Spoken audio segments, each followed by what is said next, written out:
Did you know that St. Luke's University Health Network, based in the Lehigh Valley, Pennsylvania, has been recognized by the U.S. government as the highest performing health system in the United States for quality? You heard right. St. Luke's #1 recognition affirms our status as the top leader among the most respected healthcare providers in the nation, including Houston Methodist and the Mayo Clinic.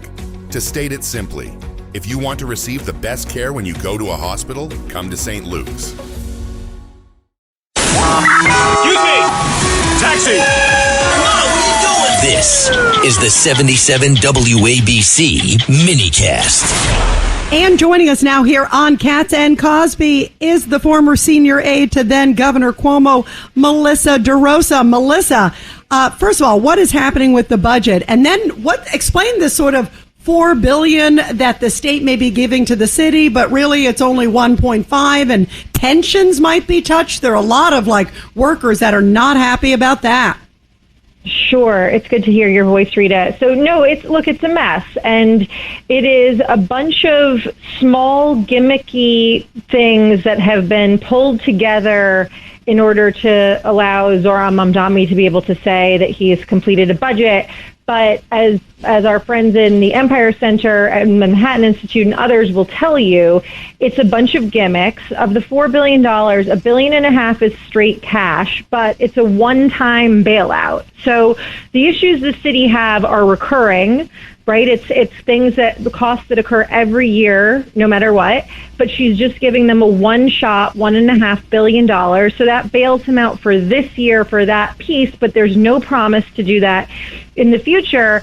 And then he's doing pension amortization, which really, it's been done, but it should only be done in severe circumstances like in the 1977 fiscal crisis, where the city kicks out paying into pensions its obligations for various city workers. And so it is very controversial. It is something that really is a last resort situation.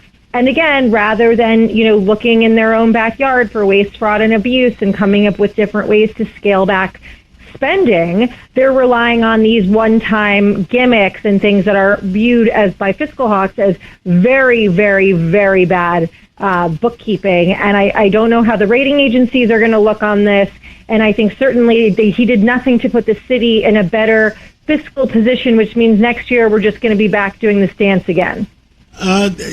What I'm worried about is if everybody understands it's a one-year deal, then I guess we got to make adjustments for the next year.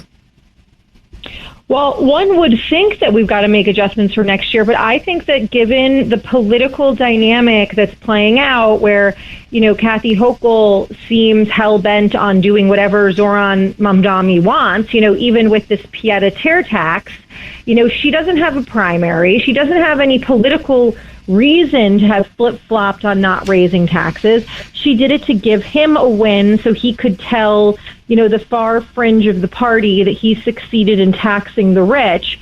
And so she gave him that, and she gave him this $1.5 billion, and they're kicking out their pension obligation payments and rolling back things like the school size mandate, which, by the way, was something Albany was an unfunded mandate Albany did to the city of New York, and only the city of New York when Eric Adams was mayor. And by the way, Zoran Mamdani championed and voted for and didn't care when Eric Adams said, you're putting hundreds of millions of dollars on the city of New York that we don't have to fulfill this mandate. They didn't care when Eric Adams sat in that seat, but now that Zoran is there, they said, okay, we'll pump the brakes on that. So Really all they're doing, John, is kicking the can down the road to next year when they're going to have to do this game all over again. And at the same time, as Mark Levine, the city comptroller, has continued to warn, we are spending far more money as a city than we are taking in. And this is before you consider the potential for outward migration because of the class warfare of Zoran Mamdani, because his alienating of businesses. And what about the protests, Melissa, too? And we just have about 30 seconds, Melissa. What about the protests? Because now we've seen the second really out of control protest, and a lot of people are concerned at the mayor's tepid response. We just have a few seconds.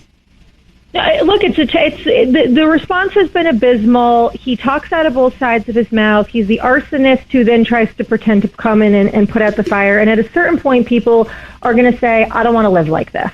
And you know what? I don't have to live like this. There are all these other states around. There are states in warm climates with lower taxes that are more business friendly, and they're going to get up and go.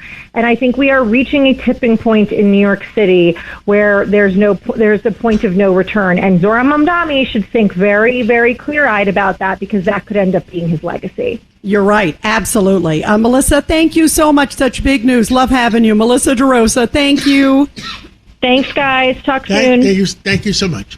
77 WABC and Bergen Newbridge Medical Center honor the life of legendary broadcaster and our friend, Ernie Anastas. Hi, it's Ernie Anastas. You know, your thoughts can affect how you feel. Bergen Newbridge Medical Center is the largest hospital in New Jersey, providing comprehensive, equitable, compassionate, and high-quality emergency inpatient and outpatient medical care, plus mental health services and substance use disorder treatment. The Bergen Newbridge team can address your total health needs in one convenient location. Call 201-225-7130 for an appointment or newbridgehealth.org.